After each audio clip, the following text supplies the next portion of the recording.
Welcome to episode 147 of the Daniel Yoris podcast with today's guest, Anthony Pluff.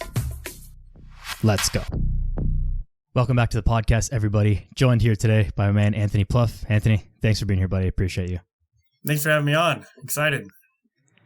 You're just getting over a little bit of a cold, which I'm sure comes far more often for you than other people, having 3 young children. Before we get into describing a little bit more about who you are and your story, I know we're jumping real right into this. What are some of the things that you do to help yourself get over these things when you're not feeling too well? Yeah.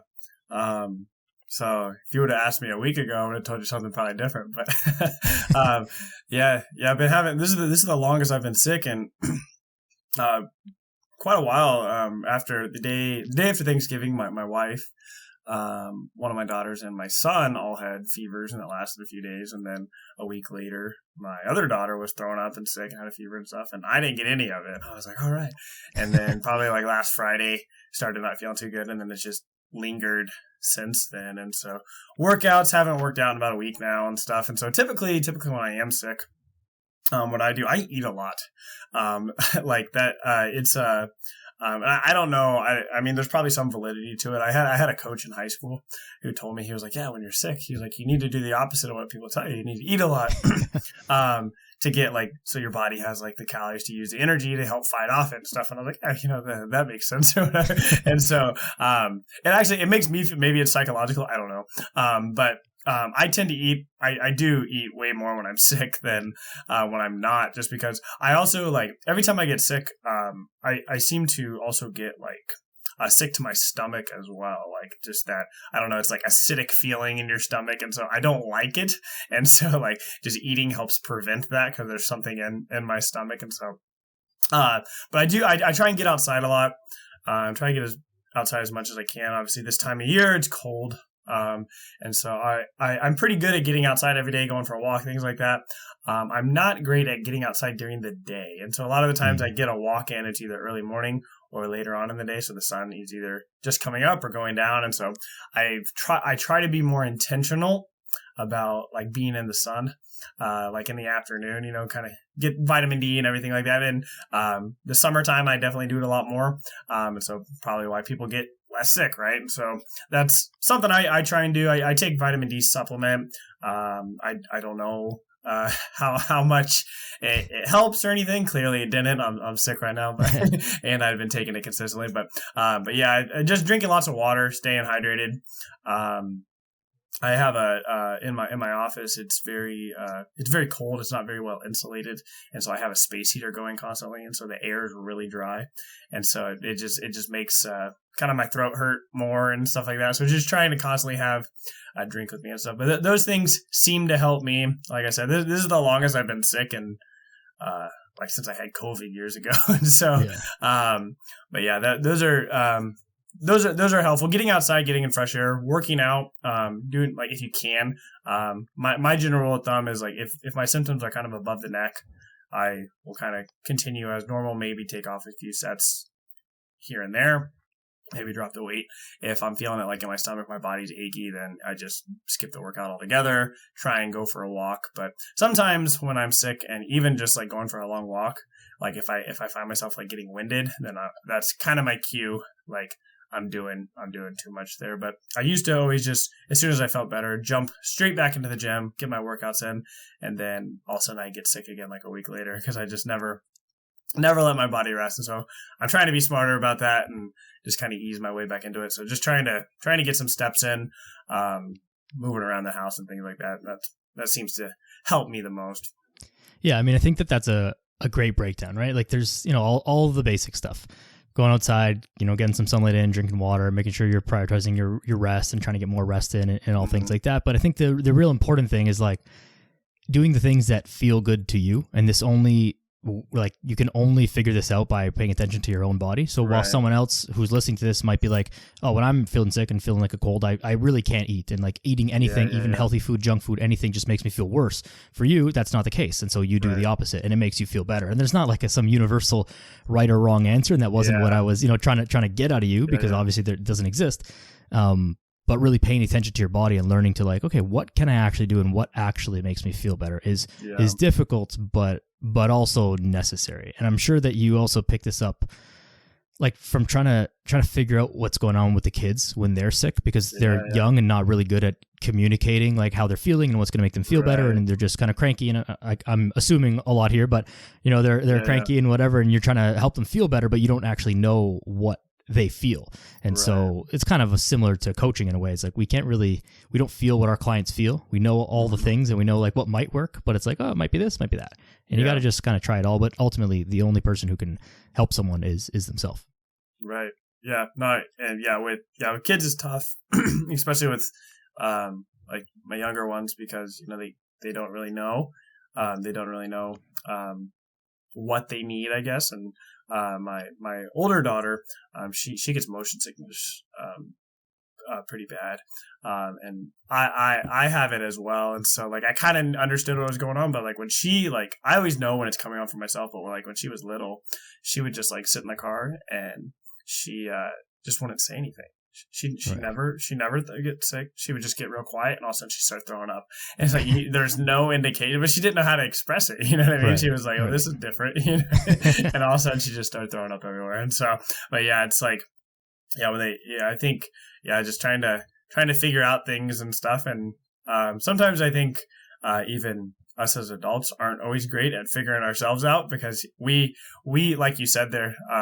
Figuring out what works best for you. A lot of times we do what we're told, right? When you're younger, you do what your parents told you to, you do what the doctor told you to. And so when you're older, you do those same things, right? This is what you do when you're sick. And then you get, like for me, like I said, eating a lot helps me, getting outside, moving. But when you're younger, they told you, stay inside, eat soup and crackers, and just like, not do anything. And I was like, I feel if I stay inside all day, like I get a headache and I start not feeling very good. And so I think just experimenting and finding out what works best for you is, definitely kind of the way to go there.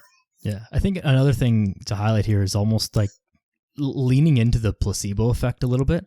Like for whatever reason that coach told you like, no, you got to eat healthy, and then you justify it, or you got to eat a lot when you're sick rather. And you justify it by like, oh, your body needs the calories to fight and whatever. It's like, okay, the logic, like it flows, like whether that's scientifically accurate or not, like it doesn't really matter. But like, if you believe it to be true, then it kind of can be true. And it's, as long as it's not detrimental to whatever's going on, it can then feel like, oh yeah, this is making me feel better, and your mood might be a little bit better, and you might just do other things. Like that's so interesting to me about being sick. Like my number one thing when I ever feel a cold coming on is like, I just try to ignore it as much as possible. Like I deny that it's even happening. And that tends to help. Like I very rarely get sick, and when I do, it's very quick. But for me, like it's been an effective strategy. Now, sometimes it just like smacks you in the face and it's unavoidable and you can't ignore it, but literally just ignoring it sometimes can be an effective thing, because you can use the placebo effect to your advantage. Right. No, that's funny you say that, because like this is the first time I've been sick in a really long time. And my wife always told me, she's like, you never get sick. And I was like, because I can't get sick. I don't get sick. And I would just always say, I was like, I don't get, like all the kids would be sick. And I'd be like, yeah, that's okay. I'm not going to get it. And I never did. I never got the things that they did. And my luck kind of ran out on that. But I do think that is a thing. Like even when I felt, if I feel like a cold going on, I was like, I'll be fine when I wake up, and I was like, and then somehow, I'm able to just block it out of my mind. I don't think about it the rest of the day. And I wake up the next day and I'm fine. And so, I mean, I think there is some validity to that. Someone, it's like, you fall down, hit your elbow. If you think about it all day long, it's going to hurt a lot more. It's like when people have injuries, they feel it a lot more at night. Why? Right. Because that's the only thing they're doing. They're laying there. They're thinking that's the only thing. They're not occupied with other things and stuff. And so I think they're probably, and those things are hard to test and say this is actually what's going on. You know what I mean? But I think I think the mind's a pretty cool thing. I'm going to make a little bit of a leap here in the mindset side of this. Something that is very commonly just talked about or accepted as a generic truth is that like after you have kids, everything gets harder.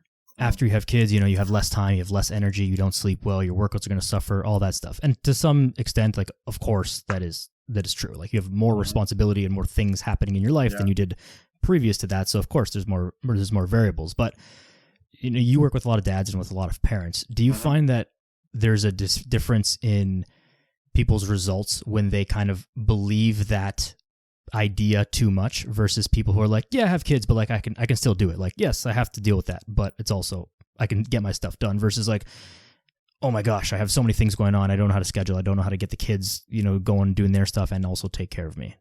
Yeah. I think you nailed it there with just having that mindset. I was, my wife and I were kind of the first ones out of kind of like our friends, family members, like our age to have kids. And so, we kind of went through it, alone. Like my son is, a couple years older than his oldest cousin. And so it's like, we had a gap there and stuff. And so, I think, obviously, just being involved in fitness and things like that, like I had some tools already, right? When you have one kid and, you don't know what you don't know. They always say like, you'll do stuff different with your second kid or your third than you did your first kid. And I'm kind of like, okay, whatever, but it's true. Like it's definitely true. Like I remember like when my son was younger, like we never like left him alone. Like we never like let him play. We always wanted one of us to be with him. Right. And now that we have three, like my youngest daughter, she'll be one here on Christmas Eve. She'll just go into the bedroom by herself and play, and the other two, those three will just be in the living room playing and stuff like that. And so it's just like different perspective. I was actually it was yesterday. I was talking to somebody, and he's got a son who's like 16 months old and stuff, and he's just finding it really hard to work out and stuff. And it's really common. It's really common. I've worked with a few dads who they feel bad about leaving their daughter alone with their wife. And in my head, I'm like, well, why do you feel bad? What's going on? Like, to me, that's where some communication comes in. I wasn't, when my son was born, I felt bad. I understood that feeling. I didn't feel bad leaving my son with my wife. I felt bad leaving them in general. Like I wanted to go work out, but I felt like guilty. Like I got to get it done quick. I got to get it done quick. Did it feel selfish? Is that what you're getting at? Yeah. Yeah. Okay. Like selfish, like my wife, like she's the one breastfeeding, the kids are kind of more attached to her, and so just having, especially as young, they have more of that connection. And so I felt like I need to, the more I can, I need to be there. Right. So when I got done with work or whatever, I was there and stuff like that. But then I kind of found like I wasn't there. Like I was thinking, I want to go do my workout. I want to go do that. And so it's like, then I'm just like, all right, when's he going, like not when's he going to bed, but like once he goes to bed, I'm going to do this. So I'm just thinking ahead. So I wasn't very present. Right. Wasn't very present. And so, that's one thing that was important for me is just making sure I do get those workouts done, because once I get it done, I don't think about it. I get Monday's workout done. I'm not thinking about Wednesday's workout. You know what I mean? I think about Wednesday's workout on Wednesday.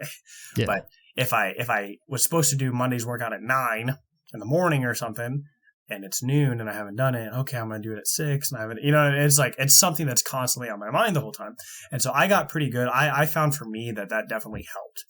If I got done the things I needed to, it helped kind of ease me. It helped me be more present, where I'm there. I'm just playing, then it doesn't matter. One thing I wasn't very good at was allowing my wife to work out. And so like I focused a lot on me, like how can I get my workout in and stuff. And I never even considered like, I thought like, she had time off work and stuff. And I was like, oh, she's like here all day and stuff, just like, just like not being a great husband, and just like, so that like definitely a learning experience there. And so, but I think it does come down to like, what are you willing to do? I used to not be a morning person. I was sorry about that. I was just very much a night owl. But part of that is kind of like you said, the mindset. I told myself I was. I've never been a morning person, so I struggled to get up in the morning. And when my son was first born, it worked out really well because we would just trade off times. He wakes up, he goes to sleep, he wakes up at this time. He's like pretty kind of on a schedule. And so I would just stay up. Like he would be up at like midnight and I would just stay up till midnight. And then I would just keep him with me till 3:00. I watched 27 Marvel movies in like 3 weeks. Just like, what else are you supposed to do from midnight to 3? I watched every single Marvel movie in order. And then like my son, I would just like hold him while he's sleeping or have him sit next to me, turned away from the TV. Just like, and then when Endgame came out, went and saw that, I was all caught up real quick. But, but I was like, that to me, it worked. But then, like my wife would get him at like 3:00 and stuff. But then like I'm sleeping in, I went to bed at 3. So like I'm sleeping in. And so probably a couple of years ago, I made it a point to become a morning person. Because I felt like maybe it wasn't natural to me, but I felt like it was necessary. And so then I started realizing like, well, if I can become a morning bird, I can work out in the morning. I can get this like that. I kind of front load the days. Like the more I can get done in the morning, then I don't have to worry about it later on because something's going to come up, right? When I'm up at 5:30 in the morning, most days the kids aren't up at 5:30 in the morning. And so I know that that's my time. And so that's something with like clients I try and open them up to. You don't have to get up at 5:30, right? But if you're normally getting up at 7, could you get up at 6:30, right? Right. A little cough attack here. We'll pause for 1 second. You Sorry good? about that. Yeah, I'm good. I tried to mute it so I didn't break everybody's eardrums there, but I was just live commentating it. Yeah. Like the Tony Romo there. But yeah, but yeah, I think, and that's something I would work with. And just like a lot of times it's just rearranging the schedule, right? I used to work out in the evenings, but now if I work out in the evening, I can't get to sleep, right? If I can't get to sleep, I'm not going to get up early. If I don't get up early, I'm not getting done when I want. It just becomes like this cycle here. So I think a lot of it is mindset. And just one of the things, I think that is really important when you're first starting out is being open to new things, right? Like your life before a dad is never going to look the same. I think that's hard. I think that's hard for a lot of dads too, especially if you're a young dad, right? And you don't have a lot of like friends or anything going through it. And that can be hard, like, because you don't understand in the moment. You don't understand, like, my life will never be the same. You know what I mean? It's like, but to me, like, it's a good thing. Like a lot of good things have come out of that. And so it's like, it's just different. And it takes hard. And like, I think that's something that's, and I'm sure you can attest to this too with your clients, is that like change is hard, right? It's supposed to be like, if you started a new job today, there's a good chance it's going to take you a month or so to get used to it, to feel comfortable. You'll have regrets, like you'll have second thoughts. Should I have left this job? Should I do this? And it's like, that's a very human experience. It's very normal. And so same thing goes with like, when you start with a client, they're starting an exercise program, they're starting a new diet. It's going to be rocky for a little bit, right? And it's like, that's a normal part of it. And, that's why people come to you, right? That's why people come to us to help them along that journey is up. But I think I kind of deviated from the original question there, but hopefully that made a little bit of sense. No, it made a ton of sense. I mean, there was a lot of good things there. Two things that I kind of want to zero in on. One thing that you mentioned early on in that was this concept of, if I don't get my workout in at 9 a.m. and then it's noon and I'm thinking about my workout and then it's kind of consuming your day. I was at James Smith and Chris Williamson did like a little tour thing, and they were in Toronto and I was there. It was just this past Sunday, so it's very fresh in my mind. And I did a podcast episode about this like last one, but one of the main things that James was talking about with this, there was a very fancy term that he used and I can't remember what it was, but it was about closing thought loops in your head. So it's like, if your workout is scheduled at 9, get it done at 9, because it's just going to be on your mind, kind of taking up some mental space until it gets done. And I thought that was so well said and so clear and true for so many different things, and not even about fitness, just like anything. Like one example that he used was, you go for dinner and you can't remember if you locked the door or not.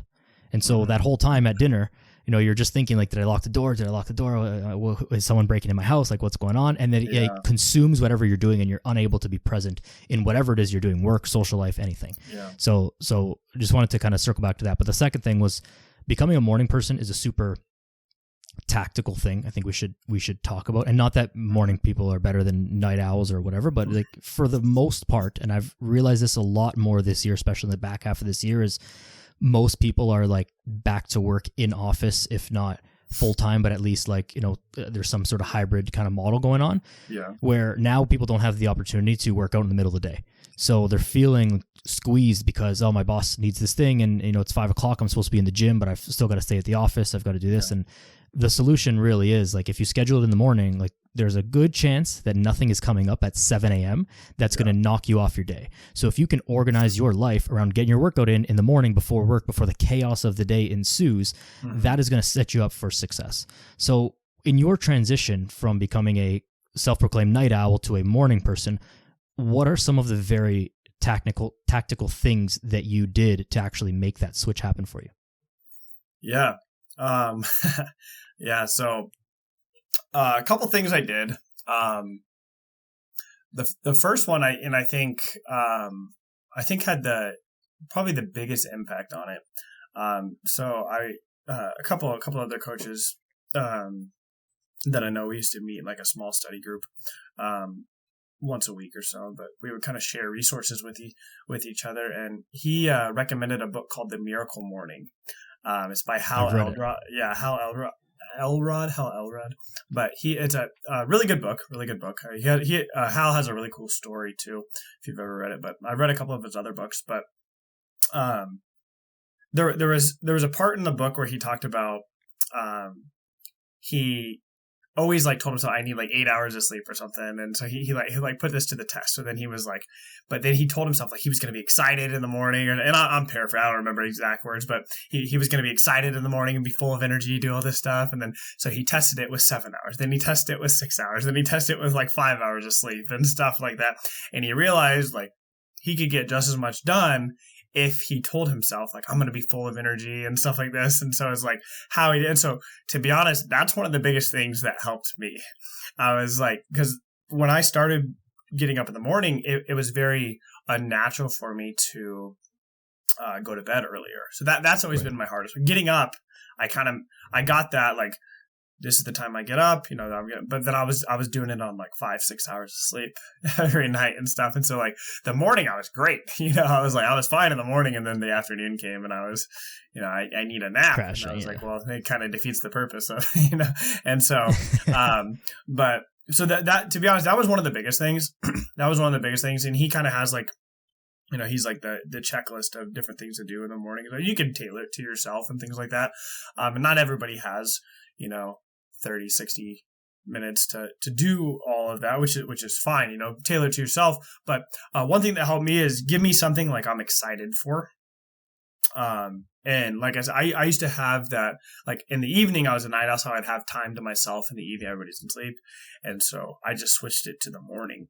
Now it looks a little different now. It's not as long and stuff. And it looks a little different now, but that's why I enjoy it.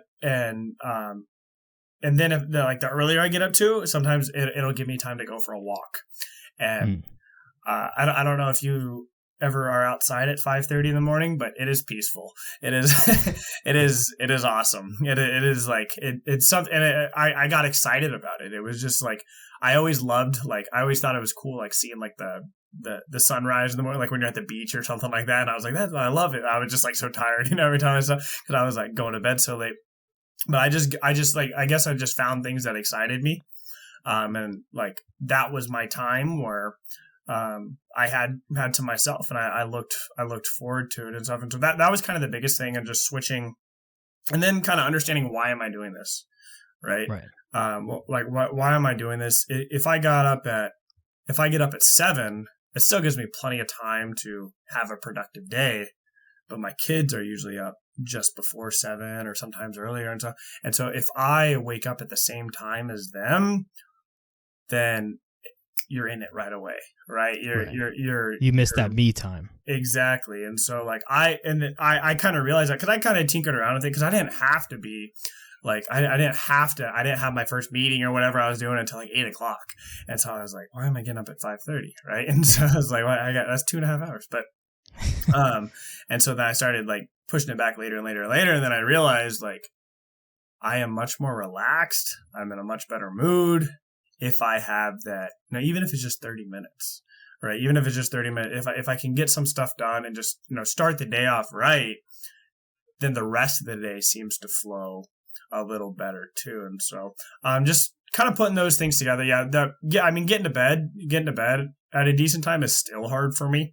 That hasn't really, I mean, it's gotten a little easier. Especially if you get up consistently early, because then you'll just be tired. And, but like now, like I'm, my sports consumption has gone way down since I've had kids. I just have barely watched anything, but, I still keep up with the NFL. And so like, the Thursday night game, the Sunday night game, the Monday night, they all go till 10:30. By the time I wind down after that, it's even later for you. You're East Coast, and so it just makes it that makes it a little challenging on a couple of those days. But I was like, the Chiefs were bad for so many years, and now we're great. So I'm going to stay up and watch them. So it's, and then they get all the primetime games too. So it's always at night. We have a noon game this Sunday. I love noon games. I was like, we had like one noon game the entire year. but yeah, and so that's kind of what's real hard to just.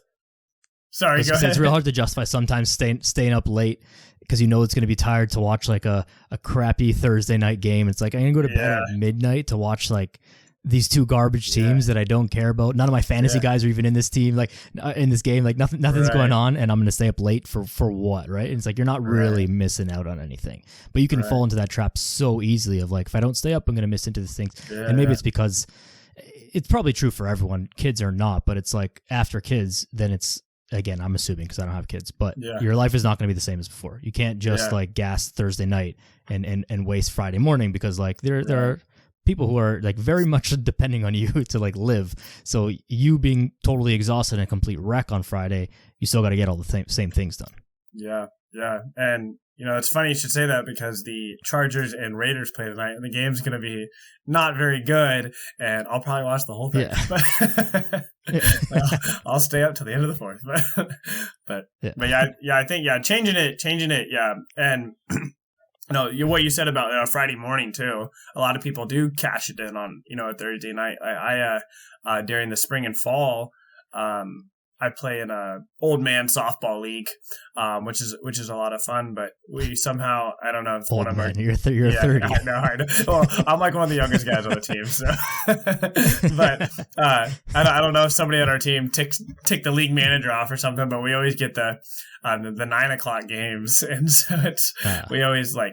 We're done at 10 by the time we get home. It's like I go home. Like after that, I go home, but it still takes me forever. A lot of them will go out to the bar and have a drink. I was like, how do you guys go to work the next day? I was like, I'm so tired. Like, it takes me an hour to stretch after playing 2 softball games. I was like, but yeah. And then Friday morning, I try and get up relatively the same time after that. And yeah, it's just completely unproductive day for the most part, like if I get to bed that late. And so I know for me, like, I don't do very well on little sleep.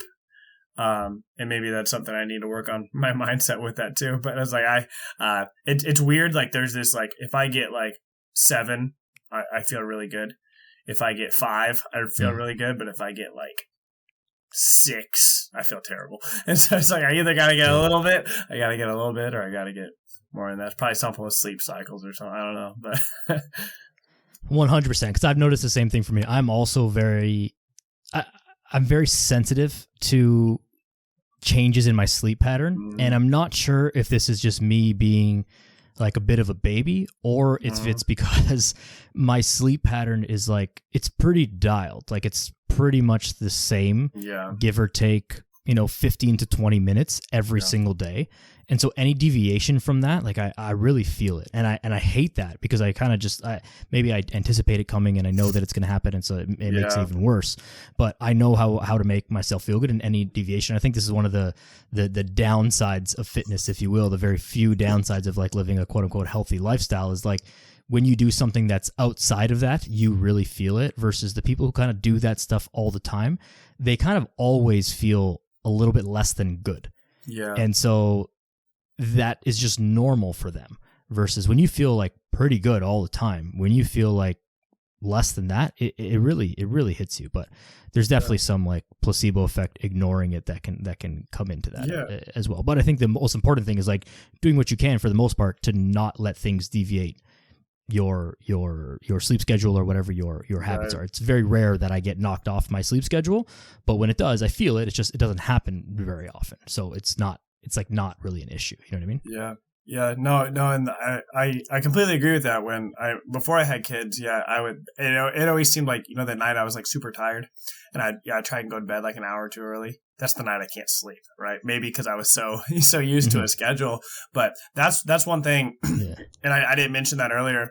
Having a consistent wake up time has allowed me to not worry so much about that, I guess. And so like, if like I try and get to sleep 10 or 10:30, gives me roughly 7 hours of sleep. And I found that's pretty good for me. I would love to get 8, but getting to sleep by 9:30 is pretty challenging for me right now. And so it's just like, if I can get 7, I'm happy with that. And so, but there are nights, I'm up with my daughter, I just can't sleep or something, and it's midnight. And then I just know like I'm probably going to get like 5 hours of sleep here. But having that consistent wake time has kind of taken away some of that anxiety. Because before I'd be like, all right, I need 8 hours of sleep. If I go to bed at 9:30, I can get up at 5. You know what I mean? It's like, or, I fell asleep at 8 o'clock tonight. I'm going to get an extra hour and a half. And then I'm up at midnight, can't fall back asleep or something, And so it's like that's something that's helped me. And maybe, and like I said, having something to do, like if I get up in the morning, I'm doing something right away, right? I'm doing something right away. I have something planned, and that starts from the night before. I'm very big in scheduling. I love my Google Calendar. I put everything on there. I put my lunchtime on there. I put my bedtime on there. Like I put everything on there because it helps me. It helps keep me, and then I'll leave some gaps too. Just this takes a little longer and things like that. But it helps me because if I what is it? The Parkinson's principle. If like something's going to take up the amount of time you allow it to. So if I'm like, all right, well, I have this task to get done today. I have my workout or something. It's like all of a sudden, like it's an hour and a half and I'm still doing something. But if I'm like, all right, I got 45 minutes, this is what I'm doing. At the end of that time, I'm done. So that helps me with my morning because I know like I cut off everything at 6:45 in the morning because one of the 3 kids is going to be up and so it's like I know I have to get this done too, and so just scheduling it, getting it done in the morning, having something and knowing what I'm going to do. If I don't have something to work on in the morning or don't have something planned, there's a good chance I'm not getting up that morning to do it. So are you always trying to plan like a work thing that's more productive in the first thing in the morning so that you're getting up and going right away, or are you planning a walk or stretching or just like having your breakfast, or what does it look like? And is it always the same? So I've tinkered around with it. I used to have 2, like I kind of had like a morning routine what I do. And then I had like a most important task for like work things and stuff. And I've tried doing that first and then doing like personal stuff first. I've kind of gone back to just doing like just some me time, some things to get done in the morning, things like that. And then, trying to go for a walk. If it, like, I would prefer to go for a walk every single morning, but I know if I do that, other stuff is going to get pushed aside and it's not going to get done the rest of the day. And so, sometimes I'll do half and half. Sometimes, on the weekends, I like to go for a run early in the morning. There's a loop I do, and at the end of the loop, there's a gas station. So that's like my reward there. So it's probably close to 2 miles. And so I'll run there, grab a drink in the morning or something, and then I'll walk home or something. And so that's kind of where I'm at right now. Nice. Yeah. I mean, I think a lot of the misses with some of the like the morning routine, personal development kind of hardo people online is like it's so unrealistic to do that 30-minute, hour-long morning routine every single day. I'm like you. I would love to go for like a 1-hour walk every single day, first thing when I wake up in the morning. But like sometimes that's just not the way it goes. And like most of the time, that's not the way it goes. Now, it doesn't mean you have to not. This is the other part that's missed on the flip side of it. Because you can't do the fullest extent of your morning routine. You can't do a 45-minute walk, and you can't do a 25-minute meditation. You can't do like 10 minutes of journaling and 5 minutes of stretching. And you can't do all of that. It doesn't mean do none of it or do like a very abbreviated version. Like your walk could be 5 minutes long. Walk to the end of the street, to the stop sign and come back. Yeah. You can do like a 3-minute meditation instead of a 20-minute meditation or whatever the things are that you have to do. And then you can get into your day and then sprinkle those things otherwise, especially for anyone who has like appointments or you've got to be at work at a certain time. Like there are time sensitive things happening in your day rather than just get it done when you can get it done. Yeah. And so I think that's probably a big part of it too, is being flexible to understand like these are the things that I need to do, but then I can do it within like this window of time allotment to put into that task. Yeah. Yeah, no, and when I first would get up in the morning, I got very much caught up in that. Like I would feel like if I didn't do exactly these things, like I feel kind of off. And so that's why I kind of pushed off like some of the work related items till later in the day. I was like, I'm still scheduling that block each day.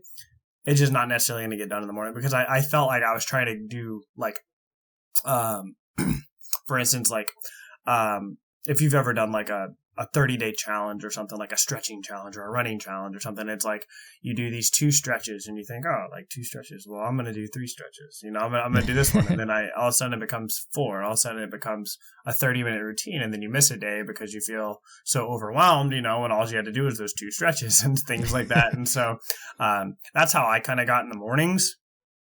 Or it's like, this is what I want to do. And that's one thing he talks about too in the book, The Miracle Morning, where he was like, this would be your ideal morning, but here's what you can get done in 5 minutes. It's like, you're not always going to have it. And I was like, that's kind of helped shape me. Like for a long time, I had that, and I probably still do to some extent, kind of that all or nothing.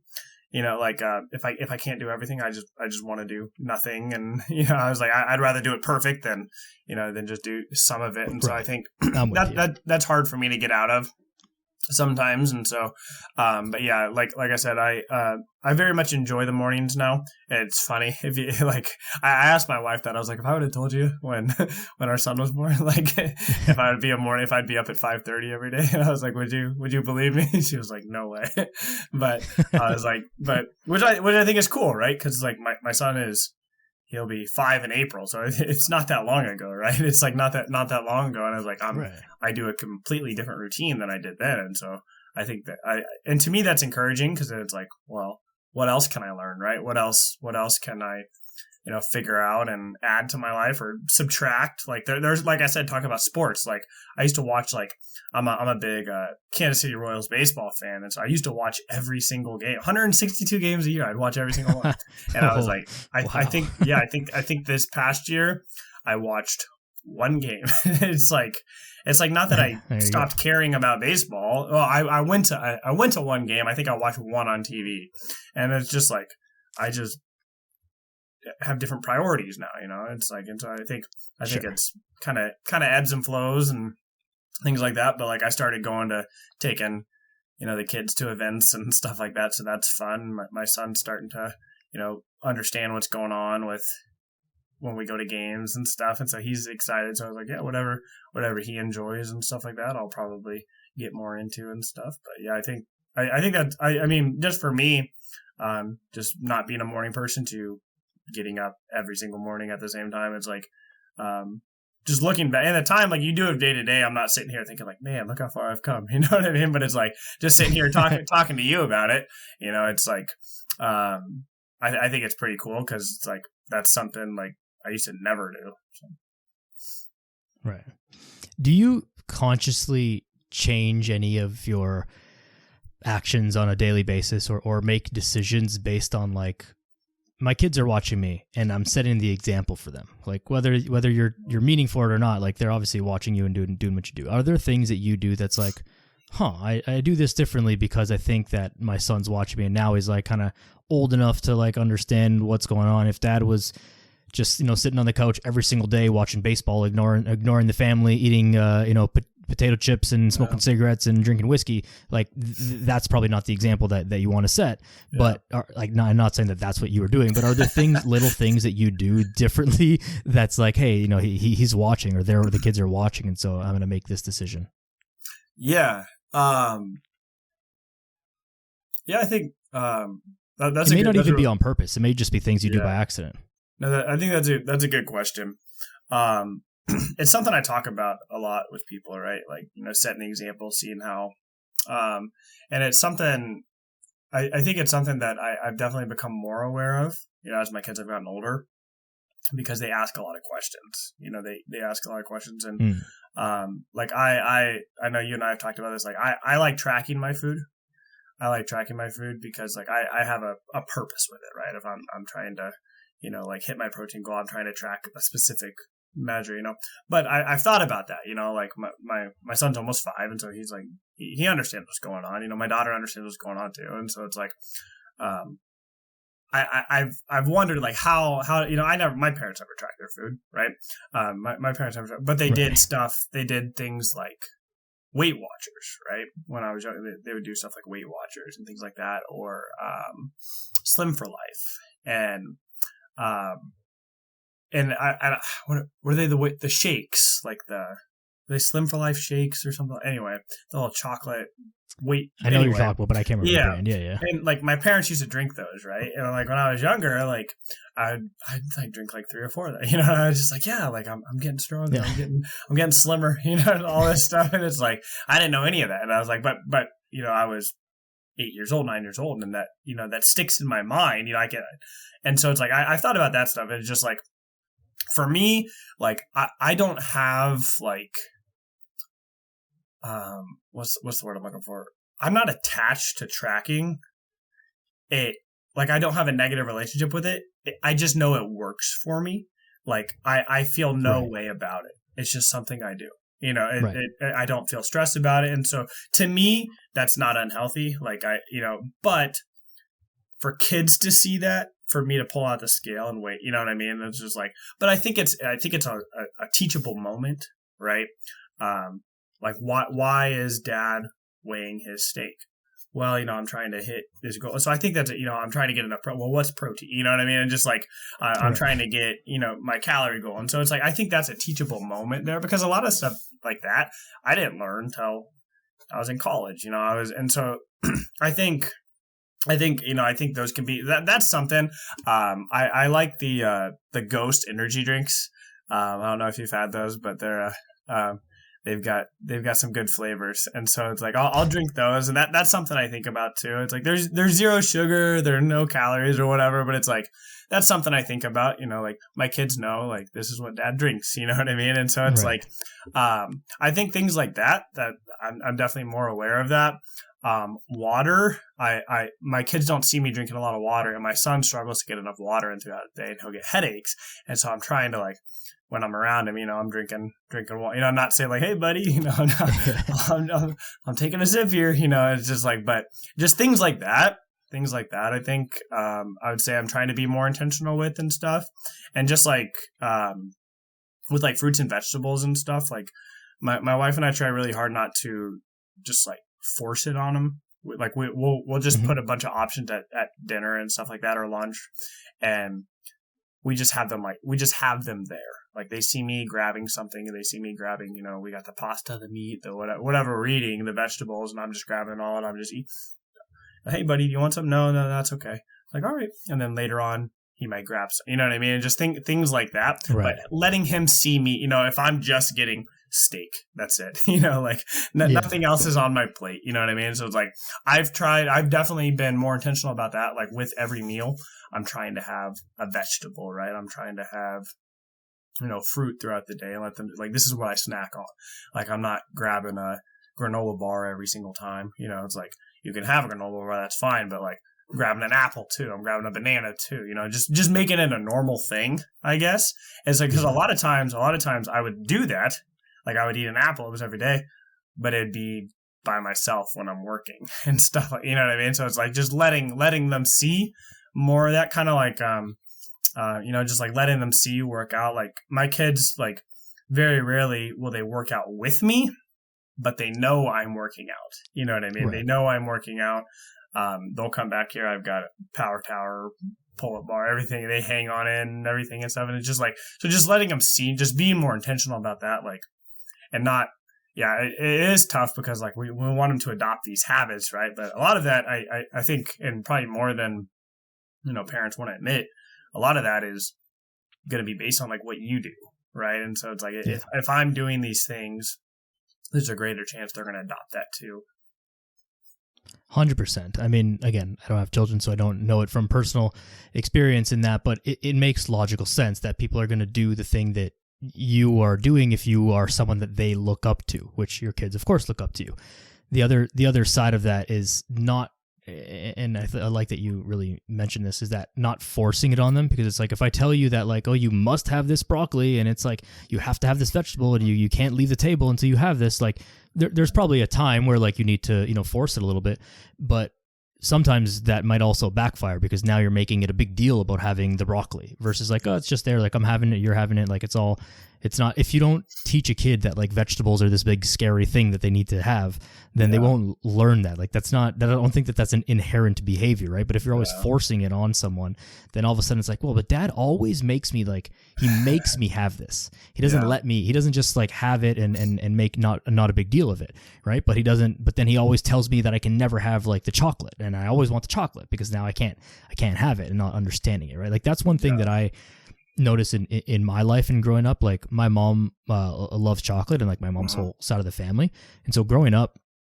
we always had chocolate in the house in various forms of, and it wasn't like a crazy amounts of it, but there was always chocolate around, and so I was always able to have a little piece of chocolate or a little piece of something, but it never made me want to, like, gorge on it, because I was never really told, like, oh no, you can't have that today, or you can't have any of that. It's like, go have a piece and then move on.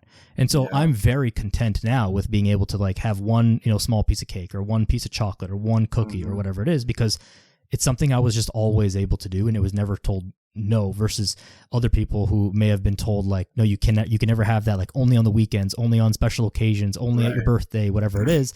And then when you have it, then you're just, like, stuffing your face with it because you don't know when it's coming back.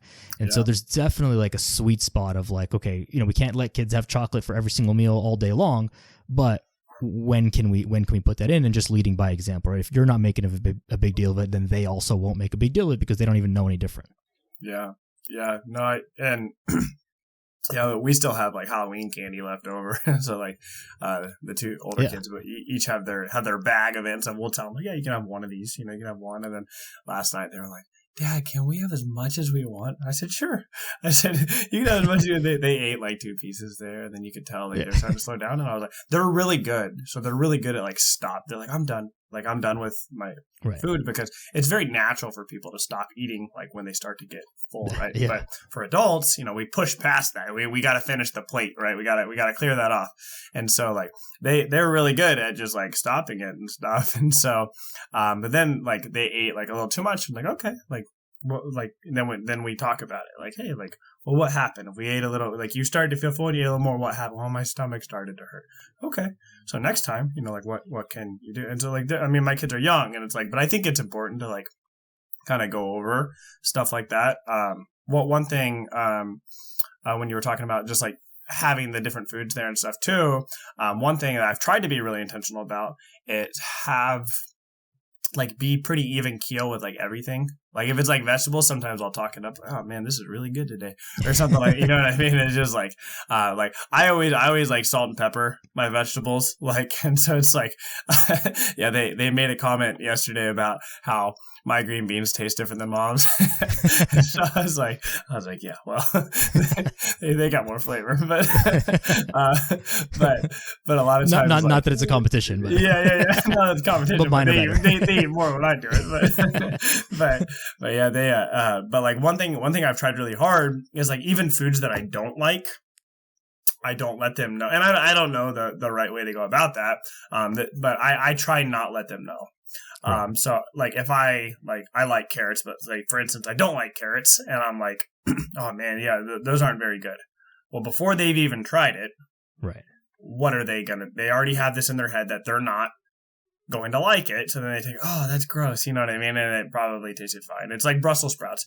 I don't know if I've ever had a Brussels sprout in my entire life, but I've had so many people tell me they don't like it. I'm like, why would I? And then like my mom eats Brussels sprouts all the time, which is kind of funny. But she was like, well, what do you want to try it? I'm like, I have been told for 30 years that they smell and don't taste good. I was like, what is making them appetizing for me to, like want to try and stuff? And so I've tried really hard to do that. That is something like I have tried to be intentional on. And just even foods like I'm not a big like sour cream fan. It's probably okay that I don't like sour cream, but it's like, but like my kids know I don't like it, but I'm just like, yeah, like I don't like it. Like mom likes it. Like that's okay. You don't have to like just try it. If you don't like it, you don't have to eat it, and it's like, right. We're just very like nonchalant about it. And my daughter's like, I like it. My son's like, yeah, I don't really like it that much. And I was like, that's okay. I was like, and then we try and tell them like, let's not say, because then sometimes like I don't like that. Well, did you try it? Like we always try and tell them like you can't say you don't like it until you try it and stuff. And so then they end up trying different things and stuff. And like I don't have all the answers when it comes to things like that. Those are some things that have worked well for us and stuff. And it just like. Or sometimes I think the easiest way to learn sometimes is just think back like when you were a kid and then just like what didn't work for you. You know what I mean? And it's like not that like our parents made poor choices, but like we're definitely probably more nutritious conscious if that's a term. I don't know, I might have made that up there, but like I think we're just like, oh, and like I said with a lot of foods, you know what I mean? And it's just like people will be like, oh, I don't like that. That's disgusting, or this is awesome, or something like that. And you already have this like, like in your mind or something like that. And so it's like it's like when you meet somebody for the first time and somebody's like, oh no, they're terrible. And then you meet them and you're like, in your head, you're already like, oh, like what's so bad about it? Yeah, you prejudged them, and then it makes it hard to like overcome that, right? Or if they do one thing that aligns with what somebody else says, all of a sudden you're like, you're right. This is exactly how they are. And so yeah, we try and be pretty just like nonchalant about food and stuff, and just like and same thing too, like we always try, and like I think if you read stuff online, a lot of coaches kind of make you believe like you have to eat every vegetable, you have to eat every fruit, and I was like, that's not really how it works, you know what I mean? I was like, nobody's like, yeah, you have to eat every type of meat, you know what I mean? But it's like, right. I think I think people kind of get stuck like, I don't like a lot of vegetables, I only like carrots, green beans, asparagus, they start listing all these things, and I was like, that's a lot of vegetable, it's like you can just cycle through those and stuff like that. And yeah, I think it's funny too, because maybe guys are more prone to that, but like that's very common for the clientele I work with. Is I don't eat a lot of I don't like vegetables and stuff. But then they're like, man, I love they start talking about. I was like, well, just do more of that. It's like you can eat asparagus 3 times a week if that's what you like. Like no one said you can't do that. It's certainly better than not eating any vegetables. Yeah, it's like I used to take like spinach and like just throw it like a protein shake, like, but you can't taste it. It's kind of weird. Yeah, you can't. But if you put like kale, you put like baby kale or something, you get this like leafy taste on it, and it's like, but like the spinach works. So I was like, yeah, I'm just gonna keep doing that. And so it's like, yeah, there's no rules that you can only have. You can only have green beans once a week. You don't have to switch it up. But yeah, I mean, I think that this whole thing is an interesting exploration for anyone, whether you have kids or not. Because even for someone like me, if you think about like, if I'm setting an example for someone else, which, okay, let's not think about someone like me. Think about whoever is listening to this. If you're not a fitness professional, you're not in the field, you don't have children, like imagine you were setting an example for someone else. How would you want them to behave? And then do those things, right? Hold yourself accountable to the standard that you want to set for other people. That's probably a better way to think about it for a lot of others, because we do things that like we wouldn't tell someone else to do. And then when we talk about this in the context of children, it's oftentimes like more obvious because it's easier to connect the dots between like my actions and then their actions versus like an adult's reactions to another adult's reactions. Like, especially in this world of like influencer stuff, we all see stuff online. It's like, oh, you know, so-and-so does that, so I'm going to do that. If your favorite influencer started shitting on carrots for some reason, if they said it enough and you were a big enough fan of that person, I can almost guarantee that you might not like stop eating carrots, but you're going to like choose them less at restaurants. You're going to grab them less at the grocery store. You're going to start liking them less just because it's so much in your head about like, oh, I don't like carrots because influencer XYZ says so. Yeah. And it's such an interesting thing. It's just more obvious with kids and less so with adults, but I don't think we're all really that different. No, I think I always believe that adults are just really big kids. You know, it's like everybody wants the same thing, right? If you look at like food patterns, you know, they're kind of the same. Kids that grow up eating burgers and fries for every meal, what are they going to eat when they're older? Same thing, right? Yep. Like, people like, you know, everybody, you know, grown men, you know, can look intimidating. They got this beard, they got these big arms and stuff, but they want the same thing everybody else wants. They want someone to listen to them. You know, they want someone to care about them. They want, you know what I mean? I was like, and so it's like, I think when you kind of, you know, especially like, as a coach, like just breaking it down into simple terms, you know what I mean? Like you and I could sit here and talk about the science of things all day, but it's like, that's not a lot of value to people. Like most people most of the stuff we probably know or just have studied isn't going to be a lot of value to, you know, everyday people. And like, that's okay. Like, you know what I mean? Like we don't need to use the word hypertrophy with, you know what I mean? I was like, I just want to get stronger. I want to get big. You know what I mean? It's like, they mean the same thing. They mean the same. And it's like with vegetables, it's like, well, we need more vitamin A, K, and all this stuff. It's like, no, we just need to eat more vegetables. You know what I mean? It's like a lot of the stuff works itself out. I think, I think sometimes we get really caught up and hitting those different things. And I think that with tracking, you know, I could see how it could lead that way very easily, like hitting my protein goal where, you know, years ago, and I think it's still a thing, not nearly as big. It's the if it fits in my macros, what would you call that, movement or whatever. But, which I think there's a lot of good things that came out of that because people are tracking their macros, tracking calories, you know, and, but you realize very quickly you could fill up that.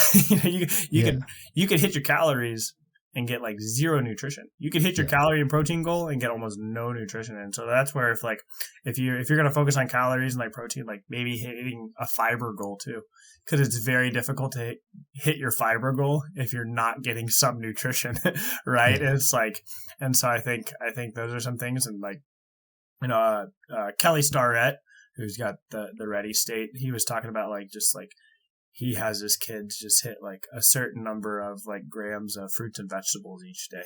He's like, you can mix and match and things like that. And that's kind of the approach I adopted. I was like, for lunch, I just try and have some vegetable each day. I try to have some fruit each day, and I don't map it out. I don't track exactly how much I have. I just try and have something each day. Right. Going back to like the thing you were saying about your son, or when you're, you know, measuring out a steak or something like that, when talking about the tracking in general, I think a lot of the downside or the negative effects of it comes from not understanding what's actually happening. And so your son asking like, hey dad, why are you measuring that? And you giving him an answer. And the answer is not to lose weight. The answer is, because I'm trying to hit protein. Well, why are you trying to hit protein, dad? What's protein? And, you know, they'll ask a million questions. But for a lot of adults, they'll understand like, okay, I just need to hit this number of macros and that makes me lose weight. Not understanding what the macros are, what are nutrients, why protein, why fats, why carbs, why fiber, why this. And that's where the gap is. I remember the first time that I had ever been introduced to someone talking about if it fits your macros, I think I was in like grade 12, maybe first year university. It was in the change room at the gym, and there was a guy there, and he was showing me like his own before and after pictures on his phone. He's like, yeah, I have like bacon, Oreos, like all this like junk food every day. And I'm like, that's not right. Like in my head, I'm like, this doesn't make any sense. And he's like, you know, he was in pretty good shape. I was like, that's not right. And now I don't know this guy. I don't remember what happened to him, but it's missing the point. It's not just about losing weight, because those calories and those macros, they're going to count up whether you're tracking them or not. They still count. So it's like, what are you actually trying to accomplish with that? And if you can close that gap, then you take away all the negatives of tracking, other than like if it's tedious for your time or whatever. Personally, for me, it is, but I still do it from time to time and use it with many clients. But for me, like it's not the ideal long-term thing for me, but obviously I have nothing against it. It's a phenomenal thing to do. I think everyone should do it for at least a short period of time. Yeah, I think I've been tracking my food fairly consistently for probably about 6 years. And like, to me, it's just what I do now, you know what I mean? And it makes it a lot easier because I eat pretty similarly, like most days. And so it's like, most people do. Right. And so it's like, it's not as hard. Like, it's not as tedious as people make it seem to be, you know what I mean? It's like, well, you know, what if I go out to eat? What if I do this? And I was like, well, I think you're talking about what the actual issue is here. You know what I mean? Right. I was like, I think you're pointing it out here. And I was like, I think, you know, it's like sometimes the things that we're concerned about are the things that are probably the things to be concerned about. You know what I mean? It's like, and so it's like the tracking is, and like restaurants are pretty good too. Like they give your calories and stuff. And people are always like, oh, well, they're not accurate. Yeah, they're probably more calories than you think. And so if you look at the menu and it says 2,200 calories and your calorie goal for the day was 2,100, and I was like, maybe we should limit going out to eat. You know what I mean? So it's and I was like, that's the power of tracking. So it just makes us aware. You know what I mean? I was like, I just like the awareness 100% of it. And so it's like, and even now I'm learning new things. And it's like, I love steak, but I could tell you like 4 cuts of steak, and there's tons, right? And so just like lately, I've just been buying different ones to see which one, like learning how to cook them and which ones. And all of a sudden I'm like, man, these ones are really lean. You know what I mean? I was like, I can eat the same amount of this steak, and it's, you know, 2/3 of the calories and stuff like that. And I was like, that's why I like tracking, because it's just, it just brings awareness to things. To me, it makes it so much easier. I don't know, like, I went through, and I think if I remember right, you did precision nutrition.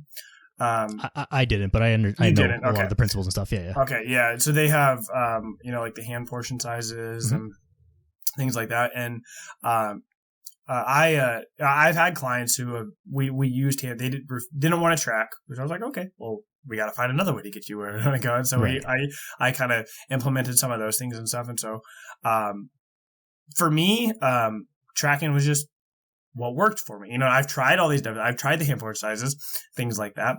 And, you know, some of the principles like eating slowly, eating until satisfied, I always use those when I can't track. Right.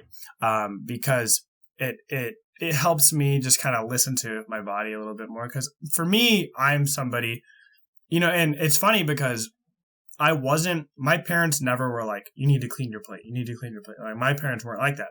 But for some reason in my head, if the food's on my plate, I have to eat it. You know, it's like, and so like that's something for me. It's just like, if you don't want to track, like, I'm sure there's lots of different names, but I call it the small plate method.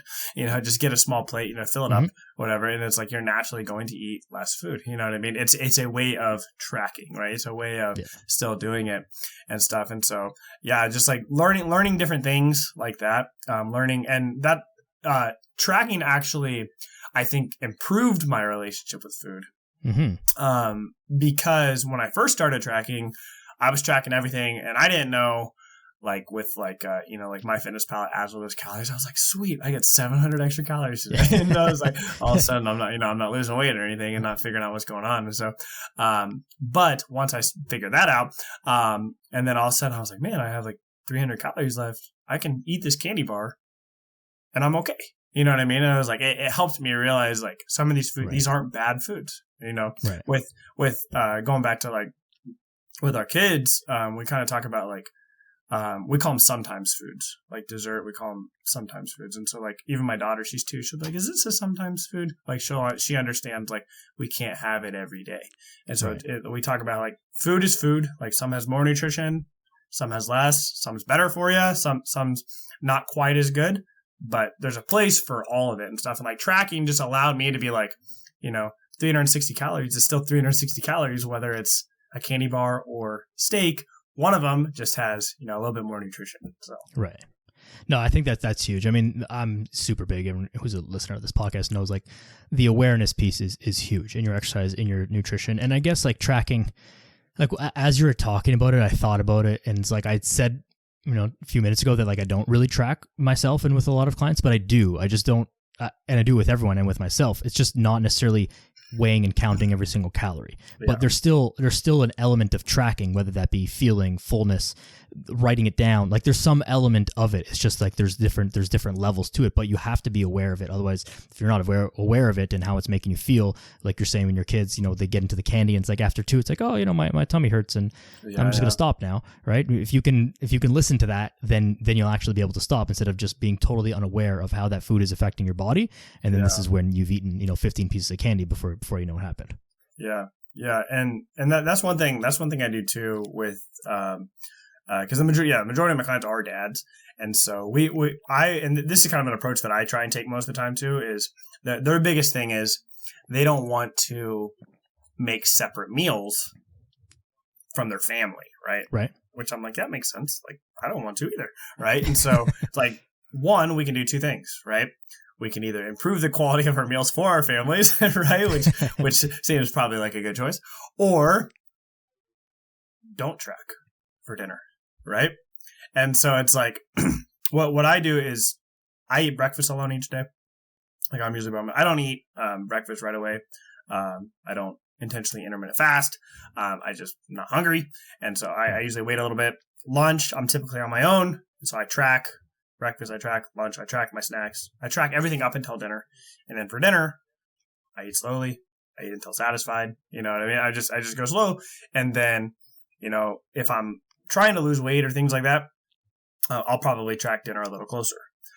If I'm being if I'm in maintenance, then I just eat slowly. If I realize, I'm stepping on the scale and it starts going up a little bit, then I scale it back. I know that maybe I'm going past, you know what I mean? So it's like, I'm still having these cues, right? Like I'm still figuring out ways to, make it work. Right. And if for a while there, and I'm feeling pretty good, maybe I don't track lunch, you know what I mean? And so like, you can kind of get away from it. Like tracking doesn't have to be forever. Mm-hmm. And then once you track, for a month, you kind of get a good idea, pick one meal a day where you're not going to track. And then go for 2 meals. And then if your weight's still going down, you're still making progress, go a whole day. And then go a day and a half. Then go, you know what I mean? It's like you can wean yourself off of it. Yeah. It doesn't have to be something you do all the time. For me, it's just easier because sometimes like I said, I get in a rush. I'm doing stuff. Maybe I'm eating in the car or something like that, and just and so I know like for me, it works, but it doesn't work for everybody. And I think that's okay. There's lots of different approaches. Yeah, even the halfway kind of tracking half the day type of thing is something that is super effective. I know I have several clients who travel quite often for work, and so they're in places where they're unfamiliar, dinner's out or at some sort of convention, or that they don't really have a ton of control over what the menu's going to be and stuff like that. And so it's like, okay, if you can track your breakfast and lunch, and that you're aiming for 2,000 calories, whatever. Keep, breakfast and lunch to 1,000 calories or 1,200 calories or whatever it is. And then you've got 1,000 calories for dinner. So as long as you're not going crazy, you're going to be good. Right. Yeah. And this is the way to kind of get around that and kind of half and half it. But again, it just draws so much more awareness to it. And that's really the most important piece here. Yeah. Yeah. And I like that approach a lot. If I can leave quite a few calories for dinner, I usually am not hungry after that before bed. Sometimes, I'll have something too, but I like to have as big a meal as I can. I like to eat. And so I try and, I do pretty well up until lunch. I don't eat a lot. Up until lunch each day. Just what I'm used to and stuff. And it's like, we can talk about what's optimal and what, different things with workouts, but I was like, it works for me. it works for me, and I do, And that's have a protein shake for a snack or something like that and stuff. But yeah, it's like I try and keep the majority of my calories like later in the day because that it works for me and I like it that way. So yeah, no science behind it. It's just what works for me. No, the science is that it works for you, and Right. it's up to everyone to kind of do your best to decipher all of the things and then guess and check and try what works for you. And that's, part of the value of having a coach as well, is that we have access to a lot more people's experience than our own. Mm-hmm. And so it's like, okay, maybe intermittent fasting really worked for this client, but intermittent fasting worked horribly for this other client. And so it's like, it's not, intermittent fasting is not the problem or the solution. It's just like, it's a tool. And for some people who fit this kind of like schedule or lifestyle or whatever, maybe it works for them. And for those who don't, it doesn't really work for them. And like, that's part of the value of what we do. But I mean, we can definitely sit here and like overwhelm people with the science, like you said, but really it comes down to like, do the simple things, fit it into your life, and then go from there. But I mean, I think we've given people a lot of practical takeaways from this chat, and time has kind of flown by here. I don't want to overwhelm anyone too much more. Is there anything else that you want to kind of touch on or close any loops in this chat? Yeah, no, I think I think you kind of nailed it. I like you were talking about earlier about closing loops and things like that. I think finding what works for you. That's one of the first things I always do with my clients is we sit down, we talk about our schedule, put everything on there. Some people will say, put your workouts in, schedule everything else around it. I'm the opposite. I will schedule everything else first and then put my workouts in there because I know that there's a lot greater chance that it's actually going to get done. If I schedule my workout for 4:00 in the afternoon, but my daughter has a doctor's appointment or my wife has something to go to or something like that, now all of a sudden, it doesn't get done and things like that. And so, I think just finding what works for you, and not worrying about, making things perfect. I've hired multiple coaches myself, and I was so frustrated because I couldn't follow exactly what they were telling me and stuff. And it was like, but yeah, once you kind of realize, everybody's kind of in a different spot. And, just because I have 3 kids, somebody else who has 3 kids, life is going to look completely different than mine. Yep. Right. And so it's like, it's, just because we're in the same situation, like you have no kids, but you could be, just as busy as I, you know what I mean? It's like a different kind of busy, you know what I mean? It's like, and I think, just finding ways to fit things in, that work for you.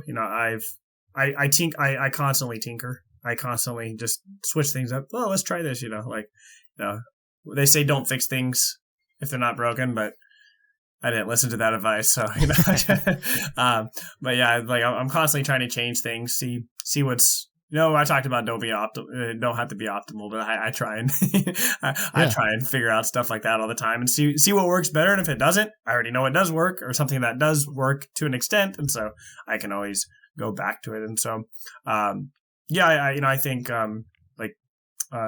I know Daniel's a great coach, he's going to work with you around your schedule and stuff. And I think, it's just finding a coach who listens to you. And I think having a coach for anything is definitely going to be like, a shortcut to some of these things, right? Quick sidebar, I had a conversation with a guy not too long ago, but he was telling me he was really struggling to find something that worked for him and stuff. He had been looking for a coach, looking to get help with weight loss for a long time. And then he kind of reached out and he was like, yeah, I've been researching for years and I put together, this plan. I've pieced together all these things, and he made his own thing and stuff. And, but I think kind of the gist of that is, like that took years, that took years. And,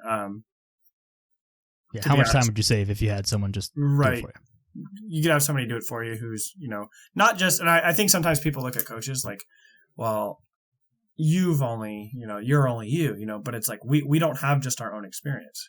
We have the experience of every single person we've ever worked with, what I mean? And it's like, and if somebody, like some of my best clients, which I have a guy who I'm working with right now, which is a lot of fun because we worked together 2 years ago and then he came back, and it's like, it's so much fun because like I'm a way better coach than I was 2 years ago. You know what I mean? And it's like sometimes I feel bad. It's like it's like because we're constantly improving, right? And so even I think that's the thing too is like however long you've been a coach, like think of all that experience, think about 5 years from now, how good of a coach you'll be and stuff. And it's like, but I think if you can just learn something from somebody else, you know what I mean? I think that's pretty, something you can't really put a price on, because, you know, what I think as a dad, that's my biggest thing. There are a lot of things I've paid for where, I probably didn't have the financial means to do it at the time, but it was because it saved me so much time. You know what I mean? It's like saved me so much to learn something. And I think finding, you know, once you can find that plan that fits for your schedule, I think everything from there just improves. You can always improve it, but you got to find it first. You got to actually do something before you can worry about making it optimal. Yeah, agreed, man. I mean, we're all, ask anyone if they're busy and they'll tell you yes, whether they have 10 kids or no kids or no job or 4 jobs. Like everyone's busy if you ask them. So like if you can find things that can get you where you want to be and save you time doing it and make it less stressful and more effective overall, almost an automatic no-brainer. Yeah. So, you know, we'll end it there. Where can people contact you? Best place to get in touch with you if they want to reach out? Yeah. So on Instagram, Instagram handles at Pluff Training, my last name there, Pluff. And then on Facebook, I have a Facebook group called Fatherhood Fitness. Your podcast is probably a lot bigger than mine, but I do have the Fatherhood Fitness podcast as well. And so, yeah, a couple different ways. But yeah, any of those places, you can add me as a friend on Facebook. All of those ways. But yeah, happy to be on here. Appreciate you taking the time to invite me on. I appreciate you taking the time, man. Thank you so much. I will put your contact info in the show notes. Everyone wants to reach out. Any last words before we close it off here? No, I think if you give me the mic again, we're gonna make this another hour. So we'll save it for part 2 then. Sounds Anthony good. Pluff, everybody. Thank you so much for listening. Pluff Training, Fatherhood Fitness Podcast. Find everything in the show notes. Give him a follow, give him a message, and help yourself as well. Follow the podcast, like, share, subscribe, all of those good things. Appreciate each and every one of you. Go outside, be a good person. See you next time.